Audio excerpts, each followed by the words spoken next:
Okay.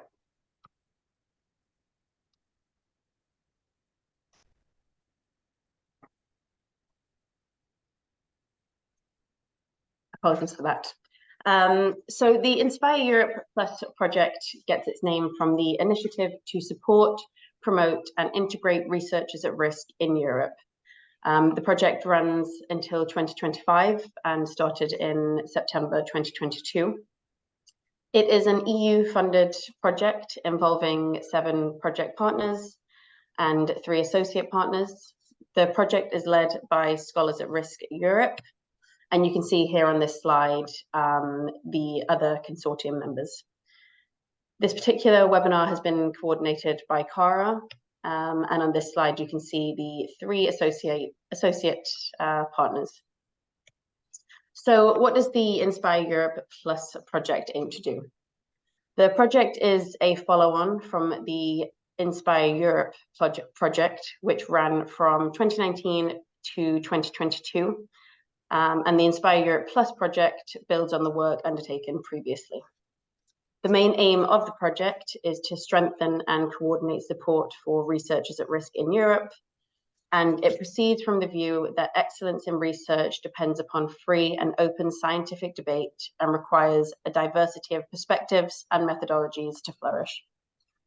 Despite this, challenges to academic freedom and related pressures on individual researchers remain prevalent. In many countries and regions, researchers face risks to their life, liberty, and research careers. When researchers are at risk and excluded from participating in the global research circuit, whether due to discrimination, persecution, disaster, or violence, not only are individual lives and careers at risk, the very future of research is also at stake. Therefore, in recognition of a shared commitment to excellence in research and to the principles of freedom of inquiry and academic freedom, the Inspire Europe Plus partners will coordinate activities across Europe to support researchers at risk through 2025. This includes direct guidance through webinars such as today's, through trainings, building institutional capacity and preparedness for support, advising national level initiatives, informing European policy, and raising awareness to diversify support for researchers at risk in Europe. Today's webinar advances that work, focusing on the very important topic of the power of networking. So I'm very, very pleased to introduce today's speaker, Sarah Blackford. I'll give a very brief introduction to Sarah before she kicks things off for today. So Sarah is an internationally recognized careers consultant with over 25 years experience working in the field of higher education career development. Amongst other qualifications, Sarah is a certified registered member of the Career Development Institute and Association of Graduate Careers Advisory Services, as well as a senior fellow of the Higher Education Academy.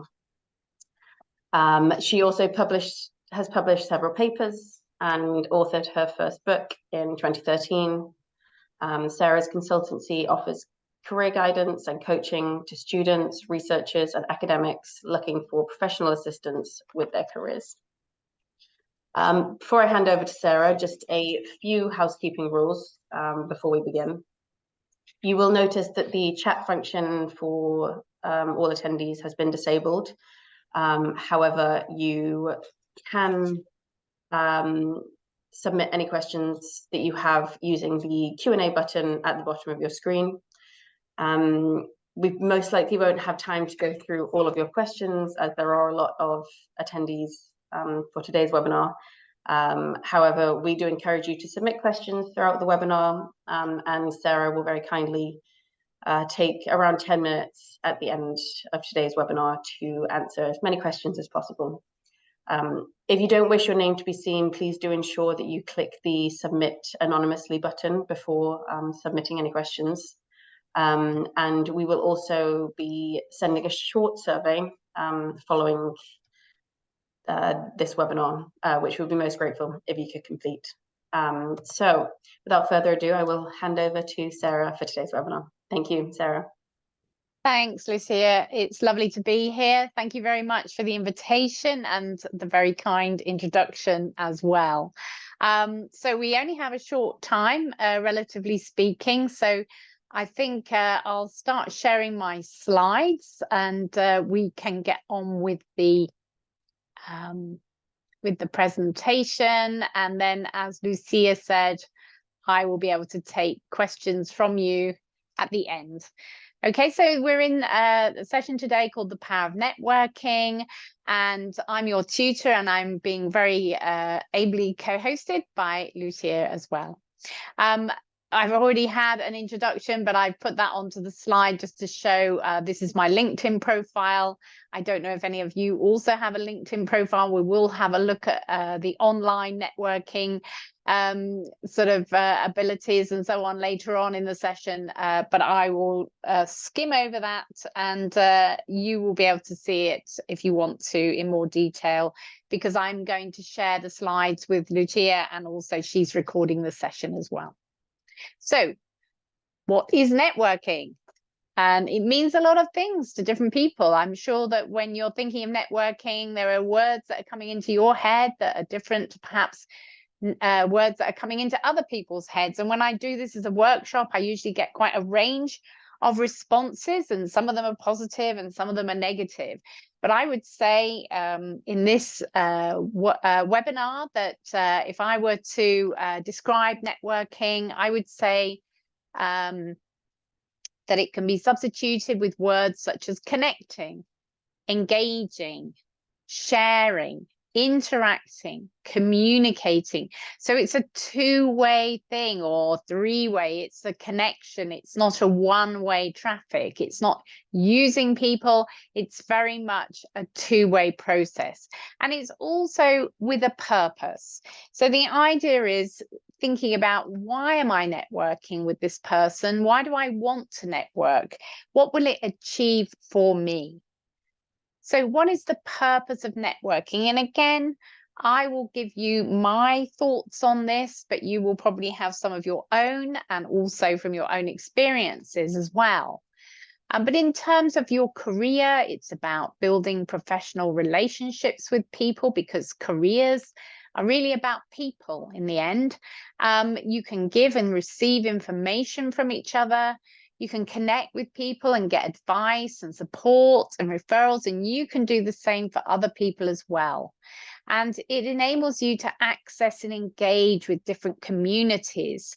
So, you know, you're in a community of academics, for example, and perhaps you want to move into a community which is outside of academia. And the way in which you can do that is by connecting with people who are already in that community. And again, you may have done this already yourself, or you may have supported somebody else who wants to do that. And it should, in the end, be able to enhance your career opportunities.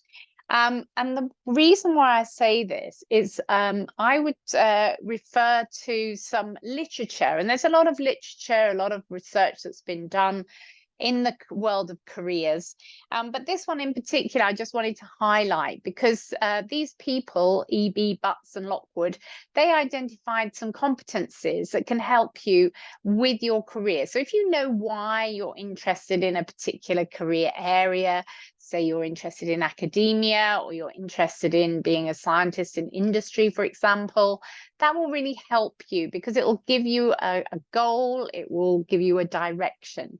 And if you know how to access that particular career area, then that will also help you. But here on this slide, I just wanted to focus in on knowing whom.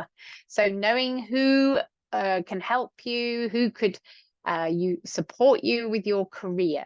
And here they use two key networks. One is your own developmental network, and the other one is the extensiveness of it. And I'm not talking about building a huge network just for the sake of it. So quality is always preferential over quality. But what they're saying is that people are a source of expertise. You are a source of expertise. You are a source of reputation. But then so are new contacts for you as well. And it could lead to job opportunities, and they kind of happenstance moments that you may have experienced that mean that you find out about something that you didn't think that you would know about. So it's a sort of a chance encounter.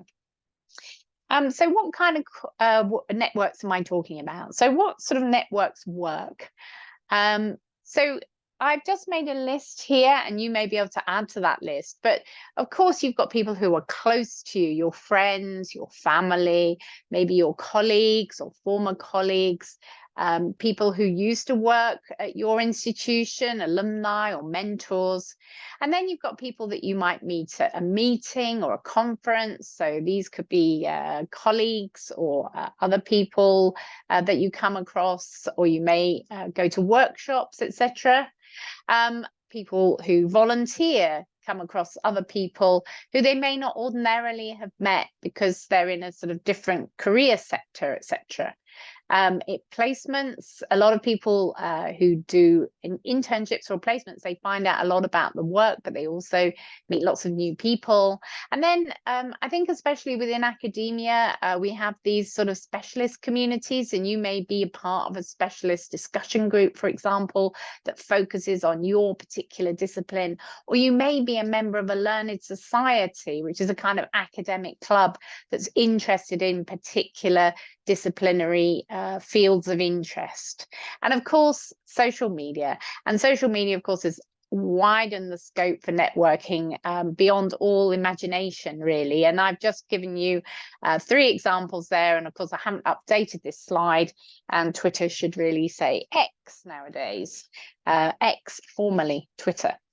And just to, I just want to highlight learning societies, because I think as you're in the academic community, it is something that some people miss out on because they're not aware of them. And as I say, they're sort of academic clubs. So if you're in the social sciences, for example, there's the Academy of Social Sciences. There's also the Arts and Humanities Alliance.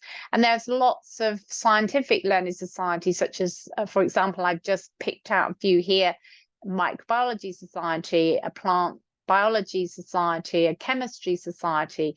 And they can be quite useful. So I think, you know, whatever disciplinary interests that you do have, just Google learned society and your field of interest, and I'm sure something will come up. And these offer a lot of benefits, especially to early career researchers, such as funding, awards, reduced registration for conferences, a nice community, mentoring, etc.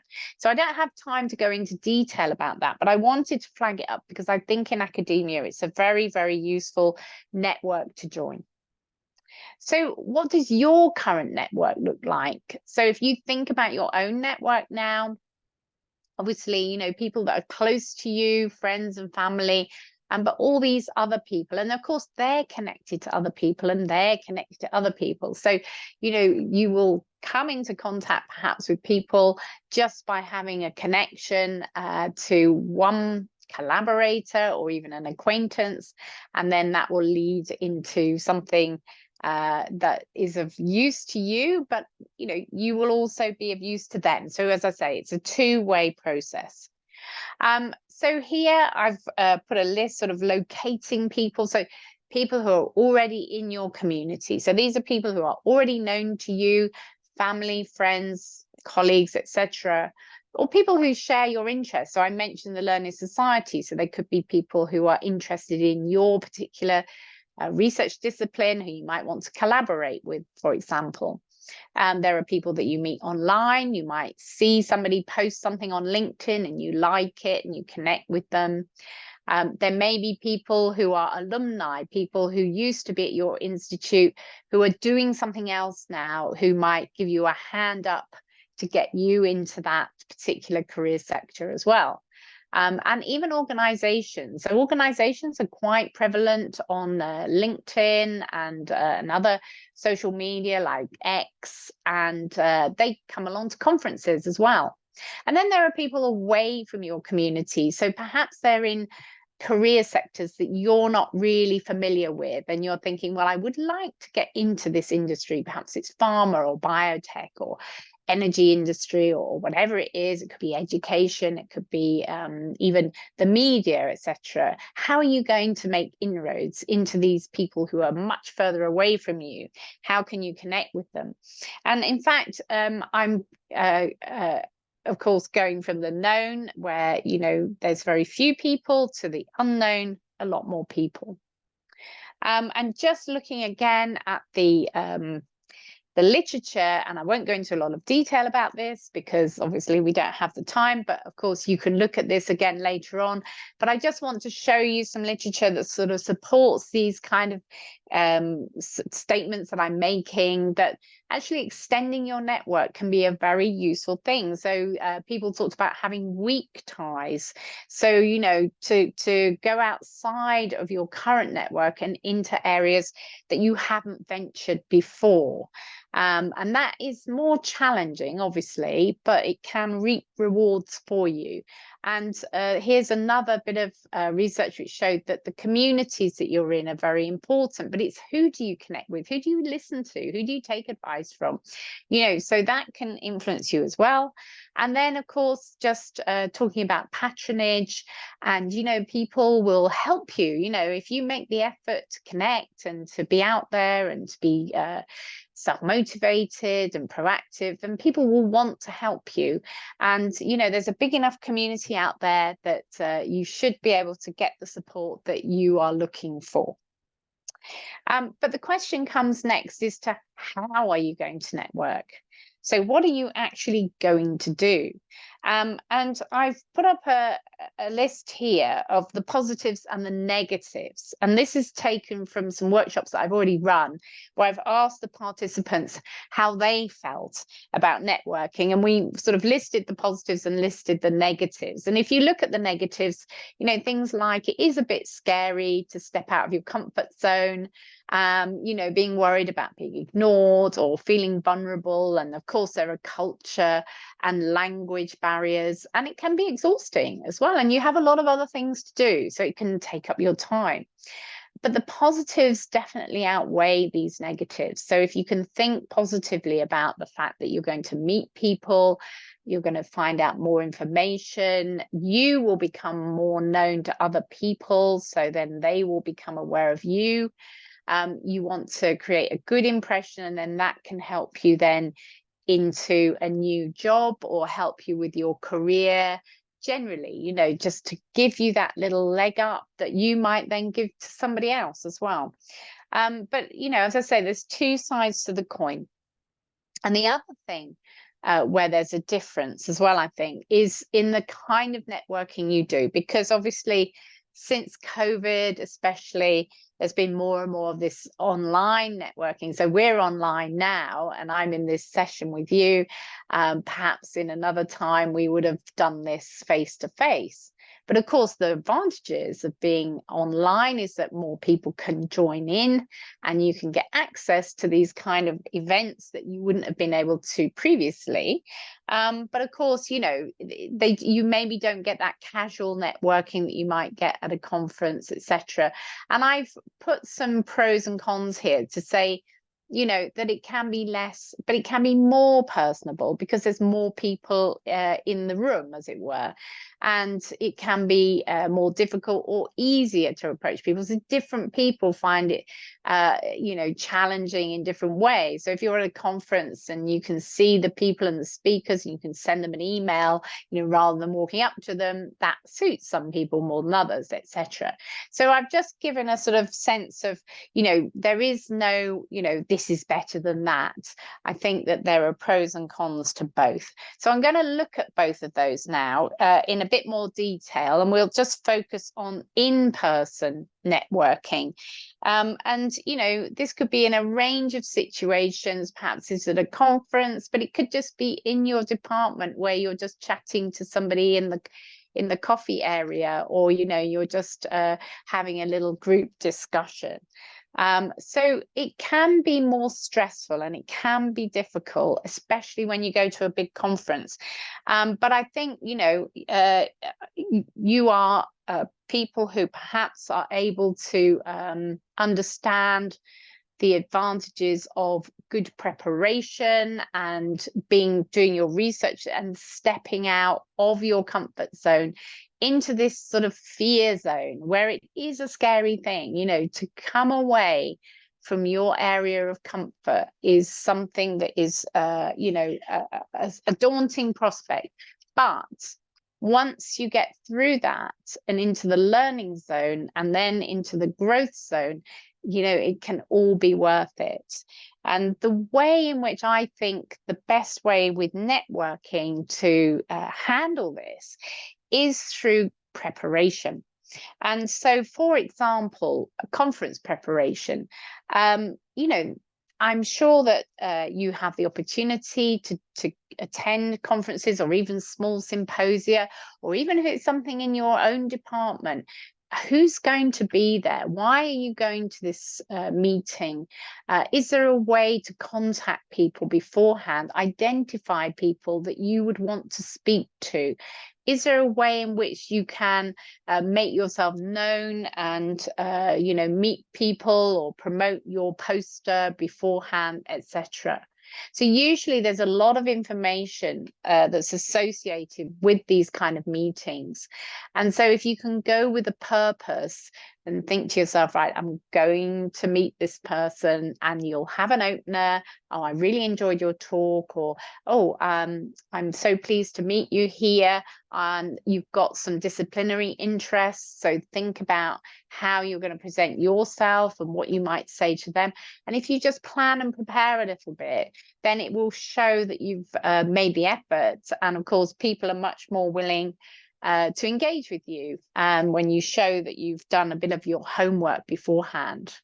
So that can be very useful. And you may also sometimes come across these career fairs that are put on in your university, or they may be put on locally or even online. And again, just use the same preparation methodology that you'd use for a conference. So have a look at the program and the exhibitors, who's going to be there, find out a little bit about that company or the person who's going to be there. And then when you introduce yourself and you can say, oh, I'm really pleased to see you here. I've been reading up about the news from your company, or I see you're doing this, and I'm really interested in your research program, etc. And it just creates a better impression, and it makes you feel more relaxed, because obviously, you know, you've done your homework, and, you know, it's paying off as well. And a lot of people are on social media, and you can link with them, you can connect with them beforehand, etc. So these are just kind of very straightforward preparation methods that you can use, but you know, it's very easy to just you know, go somewhere and think afterwards, oh, if only I'd done this, if only I'd done that. So when you're in this situation and you're in person and trying to network in person, you know, try to be open and engaging, and you know, just put your phone away, put your head up, you know, try to get a little bit of eye contact, and be open, and be prepared to speak to anyone in the end, because you never know what that person is doing, who they're connected to. They may be a PhD student who's in the research group of someone that you're interested in, etc. So, you know, don't limit yourself, but, you know, have a nice, engaging persona. And then perhaps a business card. Business cards have become a lot more popular in conferences than they used to be, and they're quite easy to get hold of. And in fact, a lot of institutions now will let you will make them for you, you know, within the research institutions and the universities. But you know, other than that, you can make notes from what you've been saying with somebody. You can link with them on LinkedIn. And of course, you want to remember what you've been talking about. So one of the mistakes, you know, I've made in the past, especially, is, you know, you talk to a number of different people in a row, and then afterwards you think, oh gosh, who did I speak to, what was I talking about, and you know, you don't want to get it mixed up, because then you end up making a bad impression if you email somebody afterwards and then you've got their name mixed up with somebody else. So having a business card is quite useful. You take the business card and just jot down what you've been talking about to that person, or just make some notes and then link with them even while you're at the meeting, and then you've got a little note to say, oh, I really enjoyed speaking with you about such and such. I wonder if I can link with you. So these are great ways of getting in touch with people, because I think, you know, if they meet you in person, and especially if you make a good impression, you know, they're thinking, oh, who can I have in my research group, or who could join my team in my organization. So that gives you a huge advantage. But of course, you know, whenever you're doing this kind of activity and you're asking questions and you're going up to speak to people, of course, they will ask you questions about yourself as well. So you need to be prepared to sort of think, right, what am I actually going to say about myself? Because I've got a lot of things to say, but I've only got this small amount of time. And I don't know if you've heard of the elevator pitch, where people say, you know, if you're in an elevator with somebody who you want to make a good impression to, you've only got a certain amount of time to do it. What are you going to say? So this is the pitch.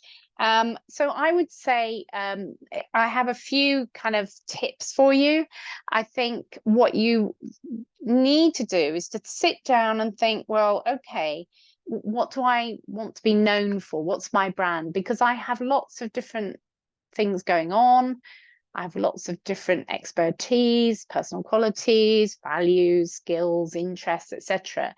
But which ones am I going to use? Because I can't use them all. And it could be confusing to people otherwise. And sometimes it's easier if you ask your colleagues or friends, you ask them what they think are your best qualities, or what, you know, what they know you for. Sometimes you can't see it yourself. But I would say thinking about the key areas, what's your knowledge and expertise? So what are you good at? What's your area of interest? What are your skills and abilities? You might have some key achievements or successes. You may have a particular network. What are your personal characteristics? You know, what kind of person are you? A very organized person? Are you an ideas person? Are you quite creative or entrepreneurial? You know, are you a more realistic, factual kind of person? You know, we all have our own different strengths, and we all have our own ambitions and passions, and that will set you apart. So even though you might be in the same disciplinary area as a lot of other people, you will have all your own sort of personal qualities as well. And so, you know, thinking about which ones are you going to emphasize and which ones are you going to present to somebody. So as I say, that's not an easy thing to do, and I'm throwing it out there, but it will be something for you to reflect on later. And then finally, about presenting yourself, I've just put a few words down here as a kind of guideline really for an opening pitch. But my advice would be to sort of start broadly and just be open and friendly to begin with. And just, you know, here I've just given an example, you know, hi, I've been following your work, or it might be, hi, I went to see your talk, or hi, I see you published a paper recently, which I'm very interested in. Whatever it is, and then you can say what you're doing very quickly. I'm focusing here on engineering plants for different environmental stress conditions, you know, and this is perhaps something you might focus in on for somebody who's working in the research in academia. And yet, if you were speaking to a similar person, but they were in industry, you might change your language a little bit and then talk about things like innovative techniques to address climate change, for example, or you want to contribute to their research program and making it broader. So think about your audience. If any of you have done any outreach, for example, you'll know that you need to think about, will my audience understand this? Will it engage them?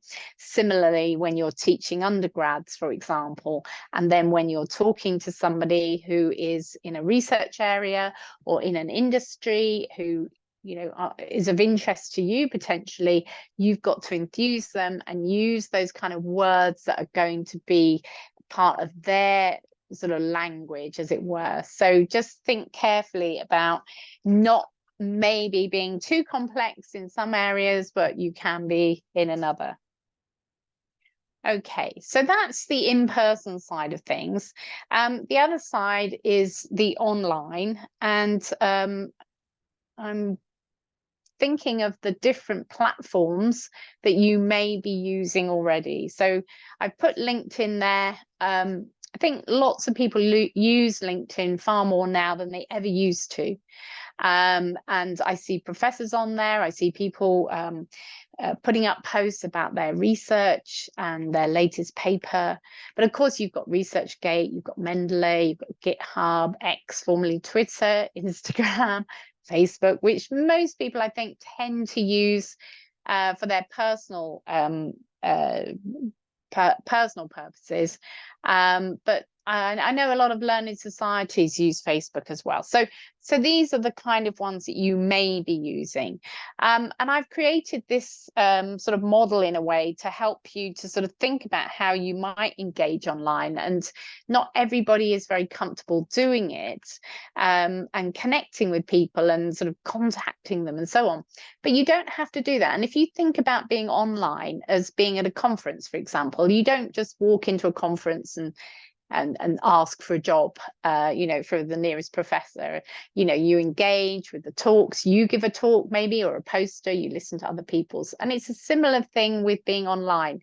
So if you look at the orange area here, contribute. So you might post up your own information, your ideas, a conference that you know about, or somewhere that you've been recently, or just, your opinions about something.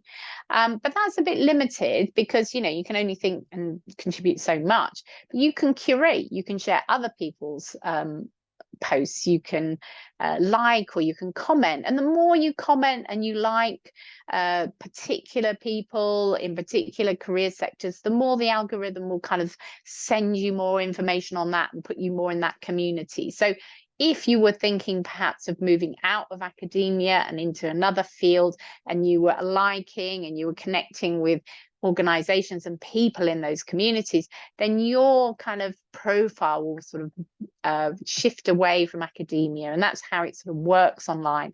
And you can learn a lot of new information, of course, when you're online, and then you can connect with people as well. And think about leveraging your contacts. So, connecting and following people, connect with people that you're very welcome to connect with me or with Lucia or with the organizations that you know about. So I put your access up here, for example, so you can connect with them. They're on Twitter, they're on LinkedIn. You can use the hashtag. So on X here, I've got the hashtag of ECR chat, which is a nice supportive hashtag for early career researchers. So that's just a little flavor of the sort of things that you could do. So for your individual reflection and to think about this on your own, who would you want to link with? Who would you want to connect with? So, you can take a screenshot of this and think, right, okay, I need to start thinking about who will be, who will be good for me to start connecting with. It could be specific people, or it could be a certain sector that you're interested in, and you're starting to build that network. So it's not something that you do very quickly. So it's good to start as soon as you can. And I always think of it as, a spider spinning a web. They don't wait to see the fly before they build their web. They build it and then they're there already. And then when the fly comes, they've got their web there already. So think about how you can just start to build on this. And then thinking about curating, etc. Don't be afraid to put up very academic information. And here we've got somebody who's just put up some information about some cheat sheet collection that she's seen, Python for data science.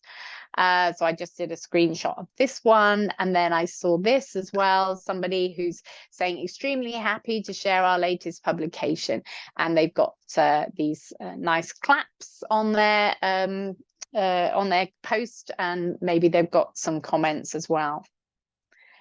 So again, you know, on your individual reflection, think about what news would you post on social media? Do you have something that you could put up, or have you seen something that you might want to like or repost as well? Okay, and then finally we come to the sort of leveraging your network, you know, actually using it and connecting with people. And I would say start small. So never ask for a job, but just think of it as building these relationships, as connecting with people, engaging, sharing, etc. And the London Career Group created a nice model for this. Where the largest part is at the bottom, which is where you're just looking for just very quick answers, then advice, then assistance, then advocacy, then alliance. So you don't necessarily want to jump in right at the top there. You want to build your relationship. So just to exemplify that, here are some examples. So dear whoever it is, I met you recently at a conference. I would very much like to link with you. I'm a postdoc. I wonder if I could link with you. So it's just about linking. And of course, you need to think about your profile, because if somebody sees you wanting to link with them, they will want to see, well, who is this person, you know, and am I going to decide to link with them? But the more people you link with, they will see that you have connections that are mutual connections that they have, and then, you know, the whole thing snowballs, because they're more likely to then connect with you if you're connected with other people that they know. And then, of course, asking for advice. Many thanks for linking with me. And then you can take it a little bit further. Then you can ask for a little bit more, like perhaps, oh, I wonder if you could give me some advice on this. I wonder if I could speak to you about that at your convenience. So here are some examples. And the good thing about here, I've got a screenshot that I've done of somebody on Twitter, on X, it was Twitter at the time, just saying, hey, everyone, you know, I've been sending out emails and here's the framework that I've been using, and you're very welcome to take this information and adapt it however you like. But just to say, I got some great responses. So basically, you know, one of your peers sort of saying, don't worry, I got some good examples and there's no reason why. I got some good responses and there's no reason why you can't as well. So everyone's out there trying to help each other, I think. Also, think about using an email signature. So do you have an email signature when you send out your emails? Do you put your name and, you know, researcher and your department and your institution, you know, do you put that information in? Do you use a logo? Those sorts of things. That kind of makes you stand out a little bit more as a proper professional person. So, you know, don't just put your name, try to also give yourself a handle as well.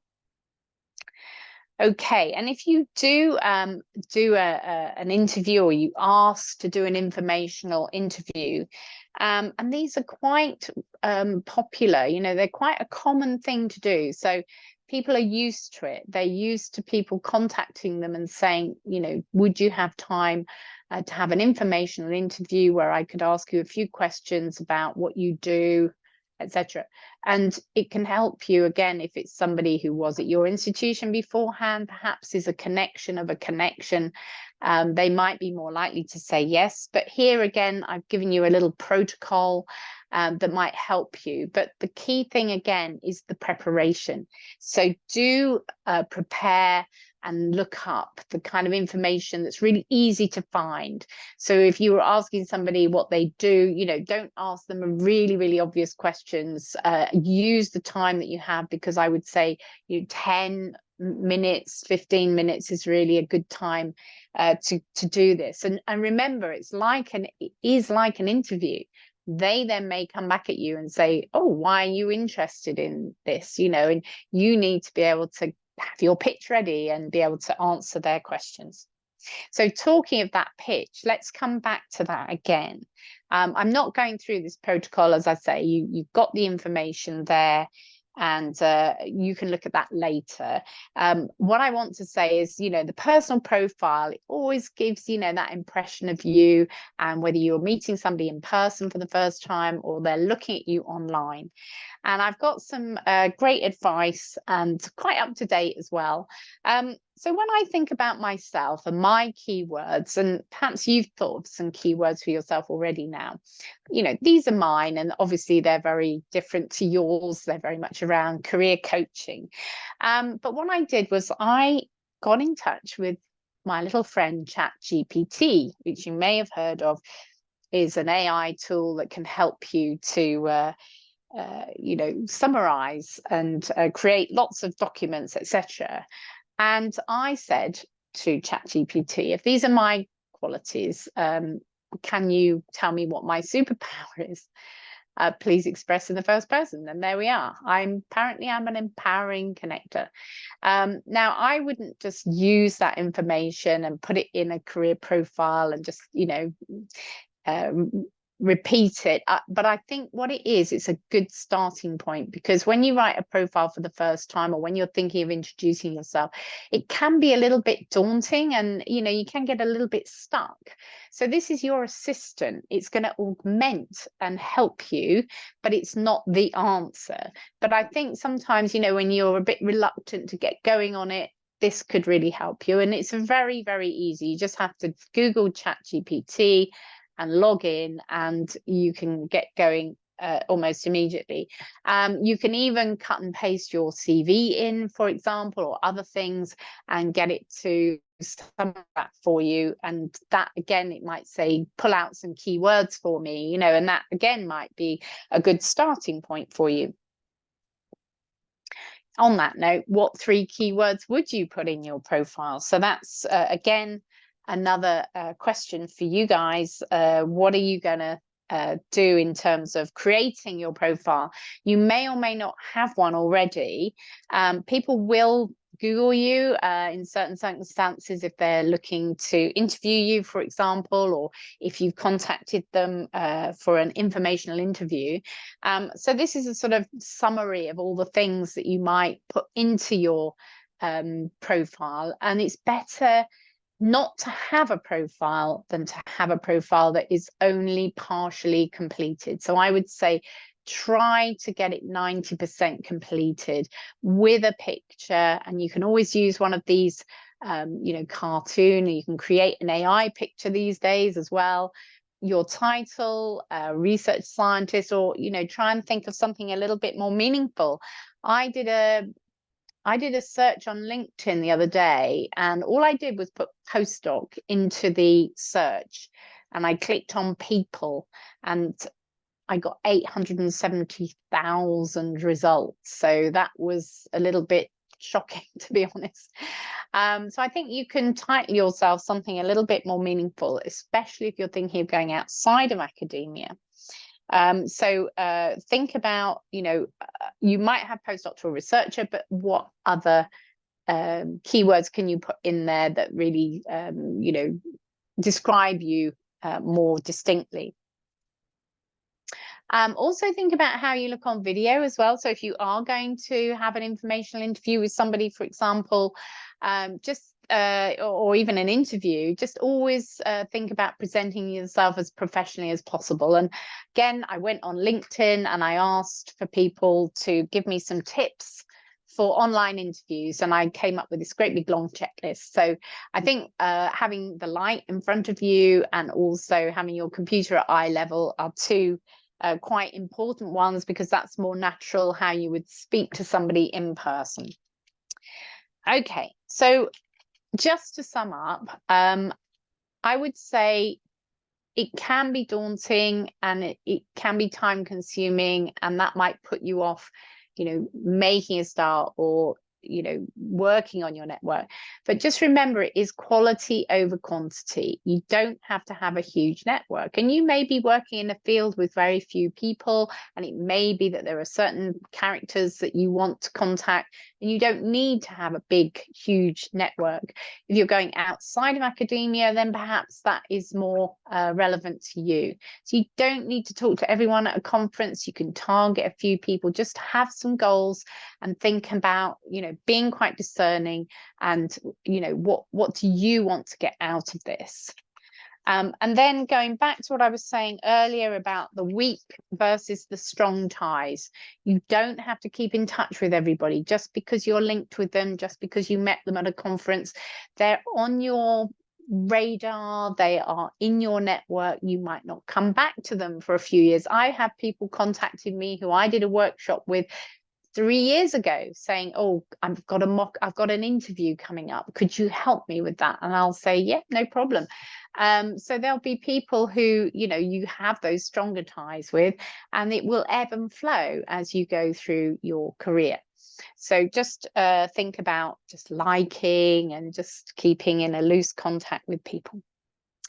Okay, so I'll leave it there. I think we've got 10 minutes now, Lucia, to answer some questions, or if people might have comments to make, any thoughts that have cropped up during the presentation. Thank you, everyone. Thank you so much, Sarah. That was wonderful. I learned a lot personally. So thank you very much for that. As we've just mentioned, we do have around 10 minutes. If anyone has any questions or even just some comments they'd like to make. We've had a few just come in, so I'll go through as and when they do come in. So please do continue submitting questions in the next 10 minutes. Someone has said the presentation was very helpful. Thank you. And they just need to have some advice on how they can keep our networks active. So they've said that one may have a big network but cannot get help from the network. So we need to have some tips on how we can constantly engage with the network to keep it active and to get their help. Yeah, I mean, I do think social media, and especially LinkedIn, is very, very useful in that regard, that you can just go on there and just like a few comments and make a few comments yourself and just keep that going. But there will be people who go off your radar, and you don't have to feel that you must always be trying to contact them, unless they are somebody who you're collaborating with or somebody who you think would be quite useful. Then you can actively go in there, search for them, see what they're saying, and just or even send them a private message and say, oh, I haven't been in touch with you for a while, I wonder how things are going. It depends on the relationship that you have with that person. It might be somebody who's a former colleague, for example, who you think, oh, they've moved into this area that I'm interested in, and you can catch up with them. And oh, while we're in touch, I wanted to ask you a couple of questions, and that's absolutely fine. So keeping that network going, it's almost like having a radio on in the background. You don't have to be tuning in all the time, but every now and again you'll just dip in and out, and you'll tune in, and then you'll be getting on with other things in life at the same time. Perfect, thank you. Another question for a participant is, may I ask you how I could communicate with people whom I have never met, but I was advised by some friends? Could you kindly give tips for further communication? Yeah, so with people that you haven't met, it's, again, in social media, then I would say, contact them, link with them, send them a message and say, I'm a researcher working in this, whatever it is, I'd like to link with you, and see if they will connect with you anyway. I mean, I would always say try to find some common interest with them. I'm interested in connecting with you because why is it that you're particularly interested in that person? Or so-and-so has suggested that I link with you. And if they know that person, then yes, you can name drop. That's not a problem. And similarly, at a conference, I would say, try and contact that person before the meeting, or go to their talk, or have something in common to speak with them about. So there's always going to be some common ground. And if you can find that connection, you will get their attention, because it will be the so what factor. Well, who are you and why would I want to connect with you? Well, I'm working on this and you're working on that, and I think the methodology I'm using will be really useful to you. I wonder if we could have a chat. So that slide that I put up, about how to maybe approach people in person as opposed to online. But you're not always going to get everyone saying yes and everyone being friendly, but there's enough people out there that if that person doesn't get in touch with you, then maybe you can try some other people instead. So maybe the professor won't, but perhaps their postdocs in their lab, or people who are in their team, you could connect with them instead. So without knowing the specifics, I'm kind of generalizing a bit here. No, that was a really useful answer, I think. Another question that's just come in is, would you perhaps have some advice for those who are introverts by nature and have difficulties in reaching out to others? Yeah, I mean, I think, even people who are extroverted might find it difficult to walk into a room and, start chatting to people. It's always going to be a daunting thing for anyone to do.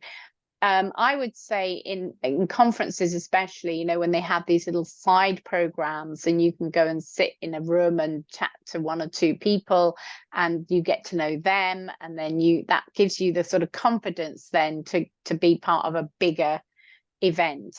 Online, of course, again, I think it is coming out of your comfort zone, and perhaps sending an email, having time to have a little think about things, not having to respond immediately, is really, really helpful now that people have got this great sort of online network now that we can use, so that we don't have to sort of come face to face with somebody and have to think of good answers off the top of our head and be able to be very engaging immediately. You can go away and you can think about things a little bit more carefully.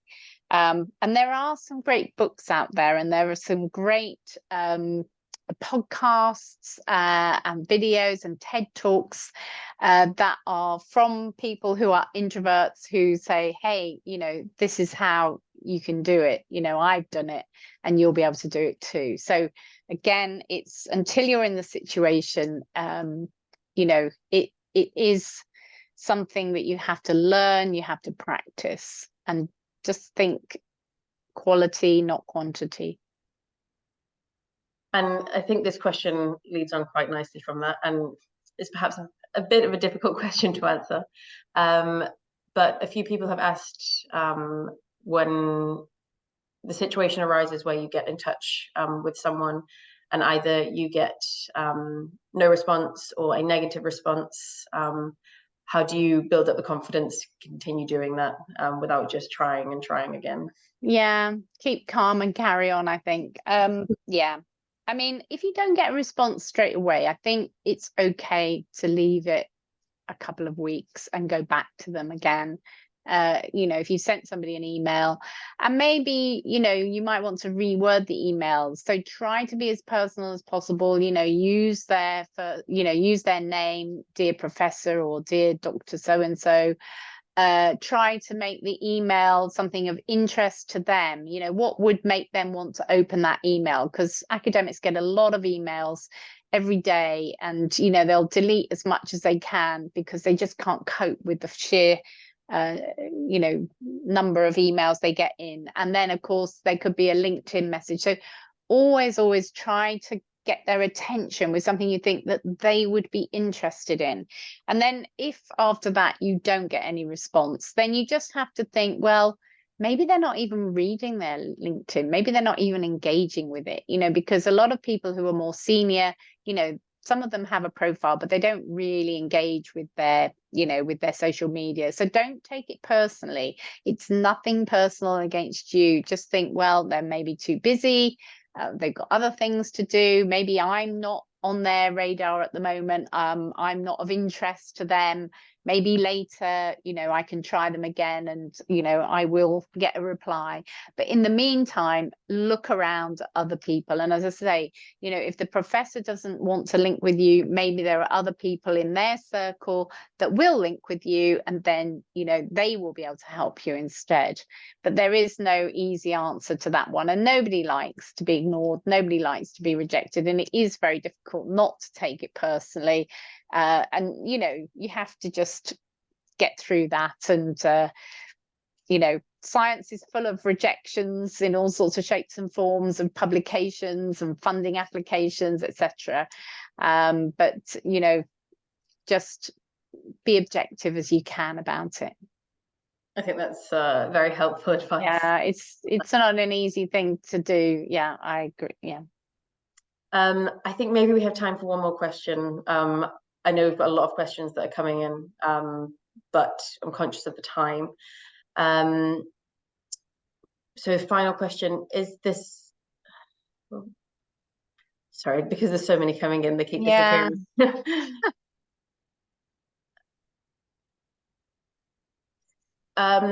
Would you suggest that LinkedIn is necessary for researchers in humanities and social sciences?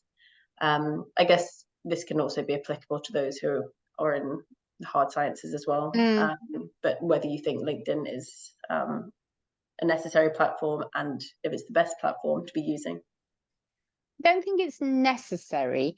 I wouldn't say everyone should be on LinkedIn at all.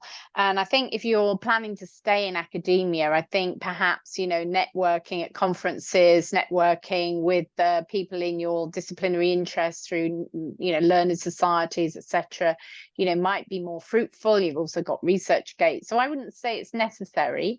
I think it's quite useful just to have a profile on, as you know, social media, that then maybe if you do decide to leave academia in the future, that you've already built up a network and it's already there and you can easily tweak it and change it. So I would say it can be advantageous, but if you don't want to go on it, then don't, and just, you know, stick with other things that you feel more comfortable with. That's great. Thank you. I think that will probably be all the questions we can answer for today. Unfortunately, I can see that there are a lot more questions still, so I do apologize that we don't have time for them. We've had a lot of comments from people saying thank you for such a wonderful speech, and for all the information provided today. So thank you, Sarah. Really appreciate it. Well, it's been a pleasure to be here, Lizzie, and I'm afraid it's a shame we didn't have more time to answer the questions. And I'm sure, you know, there's a lot of people there who really need more help, etc. But I hope that with the support of your network as well, that, you know, people will feel that they've got a good career prospect ahead of them. Definitely. And a few people have asked about whether the slides will be made available and whether there will be a recording.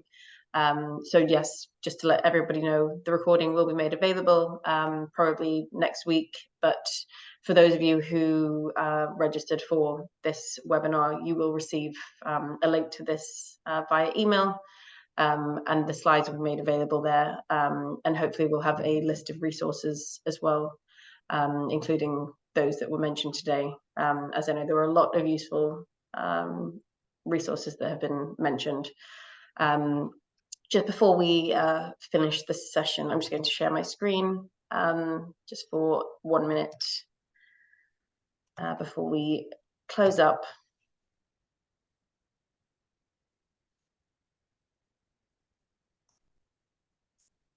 So just if anybody wants to get involved or connect with the Inspire Europe Plus project, you can join the mailing list.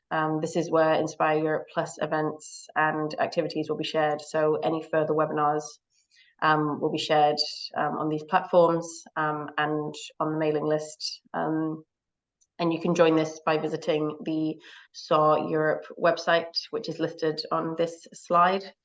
And you can also email inspireurope@mu.ie. And you can find us on Twitter, or X, formerly known as Twitter, and LinkedIn, where events and activities are also shared. And yes, I just want to thank Sarah again for her time and for such an informative webinar, and for taking the time to answer a few questions at the end. And I also want to thank the attendees for your time and for your questions. As I said, there will be a recording uploaded onto the Inspire Europe Plus website, and you can find all the information there if you have any questions. But thank you so much, Sarah. Really appreciate it. And I hope everyone has a lovely rest of the day. Thank you. Thank you. Bye everyone.